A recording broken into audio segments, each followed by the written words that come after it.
নমস্কার বন্ধুরা, solar system design and ইনস্টলেশনের আরেকটা টপিক, যেটা হচ্ছে সোলার ইনস্টলেশন বা সোলার প্যানেল ইনস্টলেশন।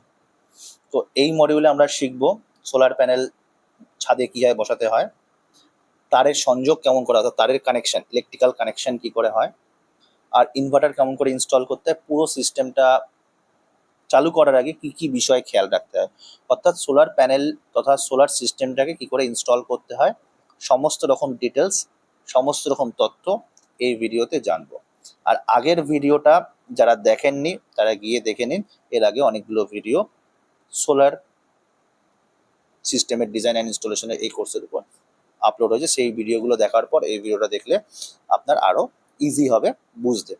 অলরেডি আমি প্র্যাকটিক্যাল ক্লাসও করিয়েছি, মানে কি কি জিনিসগুলোর নাম, কেমন তার ফাংশন, কি তার ফাংশন, এভরিথিং ডেসক্রাইব করেছি সেই ভিডিওটাও দেখবেন। তো সবার আগে দরকার mounting structure. Mounting structure set up 1 নম্বর পয়েন্ট। মাউন্টিং স্ট্রাকচার সেট আপ মানে কি? আপনি ছাদেও বসাতে পারেন অথবা টিনের ছাদে অনেকে বসায়, নর্মাল রুফটপেও বসায় অনেকে, আবার টিনের ছাদেও বসায়। সেটার জন্য বলছে mounting structure. Mounting structure RCC মানে হচ্ছে কংক্রিট সিমেন্ট, যেগুলো হচ্ছে মানে ছাদ, যেগুলো আমাদের বাড়ির ছাদ বলি আমরা নর্মালি, ওকে, কংক্রিট ছাদ, সেই ছাদগুলোকে বলছে আরসিসি। আর টিনের ছাদ আপনারা সবাই জানেন, টিনের ছাদ। তা দু ক্ষেত্রেই আমরা বসাতে পারি।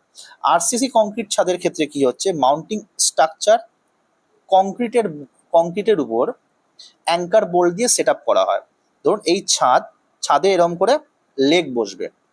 এই যে লেগটা থাকবে, 3D যদি আমি ছবিটা আঁকি, জাস্ট আ মোমেন্ট, 3D যদি ছবিটা আঁকি, দেখুন এর উপরে জিনিসটা বসবে, ওকে, এরকম একটা স্ট্রাকচার হবে। এই ধরুন লেগ, এদেরকে বলছে লেগ, এর উপরে স্ট্রাকচারটা রেডি হবে। এখানে কি হবে, আপনার বোল্ট দিতে হবে। সেই বোল্টটাকে বলছে অ্যাঙ্কার বোল্টে দিয়ে ছাদের সঙ্গে জাম্প হবে। বেস প্লেট বলছে এটাকে, বেস প্লেট, ওকে, বেস প্লেট, এটাকে বেস বা বেস প্লেট বলছে। এই বেস প্লেটের উপর এইগুলো লেগ, এই লেগগুলো থাকবে। তারপরে চারকোনা 4টে পা বসবে বা লেগ হবে, আর সেই লেগটা কি হবে, বেস প্লেট দিয়ে থাকবে, এবং তাতে অ্যাঙ্কার বোল্ট দিয়ে জামা হবে। কি কি ইউজ করা? সাধারণত লোহা বা গ্যালভানাইজ লোহা ইউজ করা হয়।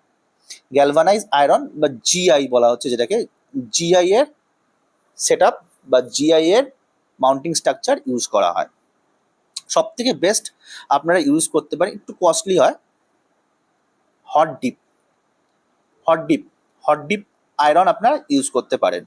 এটা গ্যালভানাইজ, এটা হচ্ছে হট ডিপ মানে হচ্ছে লোহাটাকে পুরো একদম সবকিছু থ্রেড গর্ত, মানে হোল সবকিছু করে নিয়ে, নাট অ্যান্ড বোল্ট ফিক্সিং এর জন্য হোল করে নিয়ে সেটাকে একটা চেম্বারে দিয়ে দেওয়া হয়, জিঙ্কের চেম্বারে ডুবিয়ে দেওয়া হয়, ডুবিয়ে দিয়ে ওটা হট ডিপ গ্যালভানাইজ হয়ে যায়। তো নর্মালি আমি সোলার প্যানেলের ক্ষেত্রে যখনই আপনি মাউন্টিং স্ট্রাকচার সেট আপ করবেন, তখন যেন মিনিমাম গ্যালভানাইজ হয়, না তো কিন্তু জং পড়া অর্থাৎ মরচে পড়ার ব্যাপারটা থাকবে। নর্মাল লোহার উপর যতই পেন্ট করুন মরচে পড়বে। তো সেই ক্ষেত্রে গ্যালভানাইজটা বেস্ট, এবং হট ডিপ হচ্ছে সব থেকে বেস্ট। হট ডিপ আয়রন প্রায় 20 থেকে 25 বছর আপনার চলবে। হট ডিপ আয়রনে কোনো রং ফং কিছু করতে হবে না, 20 থেকে 25 বছর চলবে। যদি আপনি কোনো হোল বা গর্ত না করেন, সেই ক্ষেত্রে 20 থেকে 25 বছর চলবে। তো আর একটা কি, টিল্ট অ্যাঙ্গেল ঠিক রাখতে হবে, যাতে সূর্যের আলো ঠিকঠাক করে। টিল্ট অ্যাঙ্গেল মানে ধরুন এই ধরুন আপনার প্যানেলটা কত ডিগ্রি অ্যাঙ্গেলে ঝুঁকে আছে, অর্থাৎ এই ধরুন প্যানেলটা এত ডিগ্রি অ্যাঙ্গেলে ঝুঁকে আছে, না এত ডিগ্রি অ্যাঙ্গেলে ঝুঁকে আছে, কতটা ঝুঁকে আছে, সেই টিল্ট অ্যাঙ্গেলটা ঠিক রাখতে হবে, যাতে সূর্য আলো ঠিকঠাকভাবে পড়ে প্যানেলের উপর এবং সঠিক পরিমাণে বিদ্যুৎ বা পাওয়ার জেনারেট করে। আর টিনের ছাদের ক্ষেত্রে কি হয়, বিশেষ ক্ল্যাম্প ইউজ করা হয় প্যানেল ফিট করার জন্য। আমি সেই ক্ল্যাম্পগুলো আগের ভিডিওতে দেখিয়েছি, ওকে, এন্ড ক্ল্যাম্প, মিডিলের ক্ল্যাম্প কেমনভাবে বসাতে হয় এগুলো আমি দেখিয়েছি। যেগুলো হালকা ওজনের স্ট্রাকচার ব্যবহার করতে হয় টিনের ক্ষেত্রে, যাতে ছাদের ক্ষতি না হয়। আমরা নর্মালি ছাদের ক্ষেত্রে গ্যালভানাইজ না করে আপনি হালকা গ্যালভানাইজ আয়রন, মানে পাতলা দিতে পারেন, অথবা অ্যালুমিনিয়ামের ফ্রেমও দিতে পারেন, বাট সঠিকভাবে জিনিসটাকে ফিক্সিং করতে, যাতে হাওয়াতে সেটা না উড়ে যায় হালকা দেওয়ার পর। তার সাথে কি, ওয়াটার প্রুফিং এবং ভাইব্রেশন কন্ট্রোল গুরুত্বপূর্ণ, যেন ওয়াটার প্রুফ হয় এবং ভাইব্রেশন কন্ট্রোল সেটাও দেখতে হবে, ভাইব্রেশনটাকেও। টিল্ট অ্যাঙ্গেলের দিক নির্ধারণ, টিল্ট অ্যাঙ্গেলটা যেটা বললাম, কতটা অ্যাঙ্গেলে প্যানেলটা বসবে যাতে সানলাইটটা ঠিকঠাকভাবে পড়ে।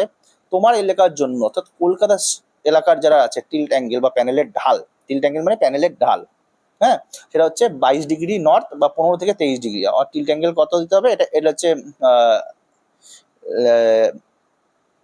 15 থেকে 23 ডিগ্রি মোটামুটি টিল্ট অ্যাঙ্গেল থাকবে। টিল্ট অ্যাঙ্গেল তোমরাও নিজেরা মেজার করতে পারবে নিজের ফোন থেকেও। নিজের ফোনে কম্পাস খুলবে, কম্পাসের পাশে দেখবে অ্যাঙ্গেল থাকে, ওখান দিয়ে তোমরা টিল্ট অ্যাঙ্গেলটা মাপতে পারবে। সবসময় সাউথ ফেসিং এ প্যানেল বসাতে হয়, যেটা বেস্ট।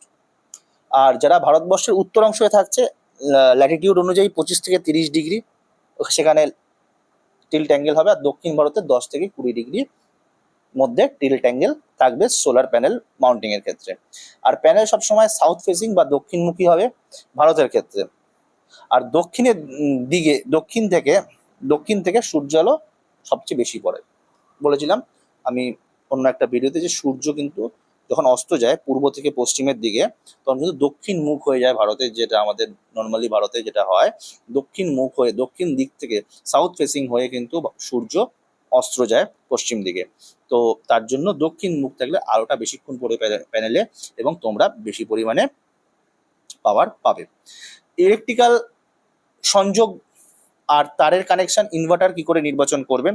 তো ডিসি ওয়্যার লাগবে 4 স্কোয়ার mm বা 6 স্কোয়ার mm সোলার কেবিল বা ডিসি কেবিল, 4 স্কোয়ার mm বা 6 স্কোয়ার mm। তো 4 স্কোয়ার mm দিলেও ছোট ছোট যে সিস্টেমগুলোতে 4 স্কোয়ার mm যথেষ্ট। লোড ক্যালকুলেশন কি করে করতে হবে সেটা আমি আলাদা করে ভিডিও করব, মানে কত স্কোয়ার কেবিল দিলে বেস্ট, এগুলো আলাদা আলাদা ভিডিও হয়। বাট নর্মালি তোমরা মনে রাখবে 4 স্কোয়ার বা 6 স্কোয়ার মোটামুটি 5 কিলোর পর্যন্ত 4 square enough, it's enough DC কেবিলের ক্ষেত্রে। আর এসি কেবিলের ক্ষেত্রে 2.5 স্কোয়ার থেকে 4 স্কোয়ার ডিপেন্ডিং অন লোড অনুযায়ী এসি কেবিল তোমরা ইউজ করবে 2.5 থেকে 4 স্কোয়ার মতো। আর FRLS ব্যবহার করো। কেন ব্যবহার করতে বলছে? Fire retardant low smoke coil, মানে আগুনে যাতে না ধরবে না, আগুন বাই চান্স হলে বা আগুন হ্যাজার্ড হলে তখন কোনো সমস্যা হবে না, সেই কেবিল গলে যাবে না। কানেক্টার আমি বলেছিলাম MC4 কানেক্টার ইউজ করা হয়। ওকে, MC4 কানেক্টার ইউজ করা হয়। MC4 কানেক্টারের কাজ আমি বলেছিলাম আগের দিন যে MC4 কানেক্টার কিন্তু MC4 কানেক্টার ইউজ করা হয়। MC4 connector panel to panel কানেকশনের জন্য MC4 কানেক্টার ইউজ করা হয়। মেল পোর্ট ফিমেল পোর্ট থাকে, সেটাও দেখেছিলাম। এর ফলে কি হয়, চার্জ কন্ট্রোলার সংযোগ, প্যানেল থেকে চার্জ কন্ট্রোলারের পর্যন্ত সংযোগ ব্যবহার করা হয়। প্যানেল থেকে চার্জ কন্ট্রোলার পর্যন্ত যে পাওয়ার যাবে সেটা ইউজ করা হয় MC4 কানেক্টারে। তো আর হচ্ছে ওয়াটারপ্রুফ এবং ইউভি রেজিস্ট্যান্স হতে হবে কানেক্টার যেন ওয়াটারপ্রুফ হয় এবং ইউভি রেজিস্ট্যান্স হতে হবে। ইনভার্টারের সংযোগ, ইনভার্টারের কানেকশন দেখো। ইনভার্টারের কানেকশন হচ্ছে সবার আগে ইনভার্টার আর ব্যাটারি কোথায় বসাতে হবে? ইনভার্টার হচ্ছে এমন যে বসাতে হবে ব্যাটারি আর লোডের মাঝখানে। ওকে, ইনভার্টার কোথায় বসবে? ব্যাটারি আর লোডের মাঝখানে। এক সাইডে ব্যাটারি, ঠিক আছে, ও লোড, এই সাইডে ধরো লোড রয়েছে, তার মাঝখানে এটা লোড, এটা হচ্ছে ব্যাটারি, তার মাঝখানে কি বসবে? ইনভার্টার, তার মাঝখানে বসবে ইনভার্টার। তো এই হচ্ছে সিস্টেম। আর মিটার ও সার্কিট ব্রেকার বসানো বাধ্যতামূলক। আমরা জানি যে অনগ্রিড সিস্টেমের ক্ষেত্রে মিটার তো থাকবে এবং সার্কিট ব্রেকার অবশ্যই থাকে। সার্কিট ব্রেকার যেটা হচ্ছে আমি এসিডিবি ডিসিডিবি বক্স দেখিয়েছি, সেখানে কিন্তু এসিডিবি বক্সের ক্ষেত্রে সার্কিট ব্রেকার থাকে। এবার সিস্টেম বা যেসব সিস্টেম চালু করার আগে যেসব চেকলিস্ট, মানে কমিশনিং চেকলিস্ট বলা হয়, সিস্টেম চালু হয়ে রেডি হয়ে গেলে তবে তুমি কি করে চালু করার আগে যেসব জিনিসগুলো তোমাকে দেখতে হবে। 1 নম্বর যে জিনিসটা দেখতে হবে ইনস্টলেশন করার পর, এই জিনিসটা সবার আগে চেক করতে হবে ব্যাটারি ভোল্টেজ। কি চেক করবে ব্যাটারি ভোল্টেজ যেটা চেক করতে হবে সেটা হচ্ছে ঠিক আছে কিনা। যেটা আমার ডিজায়ার ভোল্টেজ মাল্টিমিটার দিয়ে চেক করতে হয়। ডিজিটাল মাল্টিমিটার তোমরা ইউজ করতে পারবে, খুব কম দামে পেয়ে যাবে। আমি দেখিয়ে দেবো কেমন করে ভোল্টেজ চেক করে ব্যাটারির। তো ব্যাটারির ভোল্টেজ দেখবে যেটা তোমার ডিজায়ার ভোল্টেজ সেটা তোমার আসছে কিনা। ব্যাটারি ধরো 12 ভোল্টের, দেখবে 12 ভোল্টে আউটপুট আসছে কিনা। ওকে, তো ভোল্টেজ, সেখান থেকে তোমরা অ্যাম্পিয়ারও চেক করতে পারবে, কত অ্যাম্পিয়ারের আছে, সেই অ্যাম্পিয়ারটা ঠিকঠাক আসছে নাকি ক্ল্যাম্প মিটার দিয়ে। তো ব্যাটারি চেক করতে পারবে। তো এবার সোলার প্যানেলের আউটপুট অর্থাৎ সোলার প্যানেল আউটপুট এই জিনিসটা চেক করতে হবে। কি করে চেক করবে? দিনে ভোল্টেজ ও কারেন্ট ঠিক আসছে কিনা। সোলার প্যানেলের মাল্টিমিটার ঢুকালে বা ক্ল্যাম্প মিটার ঢুকিয়ে তোমরা কিন্তু কারেন্ট এবং ভোল্টেজের ভ্যালু চেক করতে পারবে। তো তার জন্য তোমাদের চেক করতে হবে সোলার প্যানেলের আউটপুট দিনের বেলায় ঠিক আসছে কিনা, এভাবে চেক করতে হবে। তারপরে কি? তারপরে হচ্ছে তারের সংযোগ, তারের কানেকশন কোথায় ঢিলা আছে কিনা বা শর্ট সার্কিট হয়ে আছে কিনা, অর্থাৎ কোনো জায়গায় শর্ট সার্কিট আছে কিনা বা ঢিলা আছে না, টাইট ভাবে কানেকশনগুলো যেন হয়, প্রপারলি কানেকশন হয়। নেক্সট হচ্ছে ইনভার্টারের আউটপুট, এসির আউটপুট, ইনভার্টারের আউটপুট, এসির আউটপুট ঠিক আসছে কিনা। ইনভার্টারের আউটপুট কি হচ্ছে? ইনপুট তো ডিসি, আউটপুট কি? এসি। এসিটা ঠিকঠাক, এসি পাওয়ার ঠিকঠাক আসছে কিনা। নর্মালি মাল্টিমিটার দিয়ে তোমরা এসি পাওয়ার দেখতে হবে ভোল্টেজ ঠিকঠাক আসছে কিনা।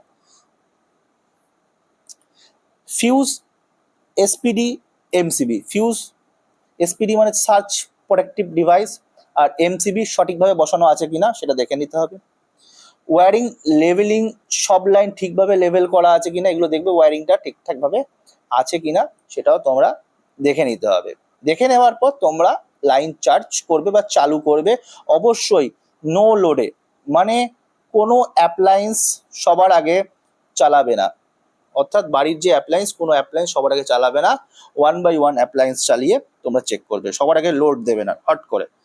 এটা হচ্ছে আমাদের পাওয়ারের বা পাওয়ার সিস্টেমের সবার আগে এটাই ফাংশন, যে হট করে একবারে আমরা নর্মালি ডোমেস্টিক লোড বা ইন্ডাস্ট্রিয়াল লোড আমরা একবারে দেবো না, আস্তে আস্তে করে আমরা লোড চাওবো সার্কিটে। তার ফলে সার্কিটটা হেলদি আছে কিনা আমরা চেক করতে পারবো বা টাইম পাবো টু অপারেট। এবং এর ফলে কি হয় না, কোনো সার্কিটে কোনো প্রবলেম থাকলে তোমার অ্যাপ্লায়েন্সগুলো ড্যামেজ হবে না অ্যাট এ টাইম সব। তো এই হচ্ছে ব্যাপার। এর পরের ভিডিওতে আমরা আরও কিছু জিনিস শিখবো, সোলার মেনটেনেন্স শিখবো, তার সমস্যা কি কি আসে এবং তার সমাধান, অর্থাৎ travel shooting, maintenance and travel shooting সব কিছু শিখবো। সোলার প্যানেলের মোটামুটি সব ধরনের আইডিয়া তোমাদের দিয়ে দেবো। আর এই ক্ষেত্রে কি কি ইকুইপমেন্ট লাগবে, সোলার প্যানেল যদি তোমরা নিজেরা ইনস্টল করো বাড়িতে গিয়ে বা মেনটেনেন্স করো, সেক্ষেত্রে কি কি ইকুইপমেন্টগুলো তোমার দরকার সেটাও নিয়ে আমি ক্লাস করব। যেমন মাল্টিমিটার লাগবে, তারপর হচ্ছে ক্ল্যাম্প মিটার লাগবে, তারপর কি কি লাগবে এভরিথিং, কোনটার কি ফাংশন। মাল্টিমিটারে কিন্তু ডিজিটাল মাল্টিমিটার অনেক ফাংশন, ভোল্টেজ চেক করতে পারবে, কারেন্টে মাপতে পারবে, অনেক কিছু করতে পারবে। তো ব্যাটারির ভোল্টেজ রেঞ্জ কত রয়েছে, ঠিক আছে কিনা ব্যাটারি, সব কিছু, প্যানেল ভোল্টেজ, আউটপুট ভোল্টেজ কি দিচ্ছে, তারপর ইনভার্টারের আউটপুট ভোল্টেজ অর্থাৎ এসি পাওয়ার কি বেরোচ্ছে, সব এগুলো মাল্টিমিটার দিয়ে চেক করা যায়। তো এই ধরনের নিয়েও আমি ভিডিও করবো, যাতে তোমাদের একদম পারফেক্ট ইনস্টলারও হয়ে যাবে। তোমরা নিজেরা ডিজাইন করবে, ইনস্টলও করতে হবে, বিজনেস চাইলে বিজনেস করতে পারবে, কাজ চাইলে কাজ করতে পারবে, এরকমভাবে ডিজাইন, এরকমভাবে তোমাদেরকে বেসিকটা রেডি করে দেবো। আর প্র্যাকটিক্যাল আইডিয়া আমরা তোমার কাজ করতে করতে বুঝবে। যদিও আমি প্র্যাকটিক্যাল আইডিয়া ছবি দেখে দিচ্ছি যাতে তোমাদের প্র্যাকটিক্যাল আইডিয়াটাও হয়ে যায়। তো নেক্সট মডিউলে আমরা শিখবো মেনটেনেন্স এবং ট্রাভেল শুটিং সোলার প্যানেলের। তো থ্যাংক ইউ সো মাচ। আর যা যা সাবস্ক্রাইব করেন তারা সাবস্ক্রাইব করে রাখো। সোলার প্যানেলের বা সোলার সিস্টেমে এই কোর্সটা হয়ে যাওয়ার পর আরও সুন্দর সুন্দর সব কোর্স ইলেকট্রিক্যালের উপর আসবে সম্পূর্ণ ফ্রিতে। সো সাবস্ক্রাইব করে নাও চ্যানেলটা, আর ভিডিও ভালো লাগলে ভিডিওকে লাইক, এবং তোমার মতো যারা ইন্টারেস্টেড তাদেরকে বন্ধু বান্ধব আত্মীয় স্বজন অথবা ইলেকট্রিক্যাল ইঞ্জিনিয়ারদের গ্রুপে শেয়ার করতে পারো এই ভিডিওগুলো। Thank you so much for watching.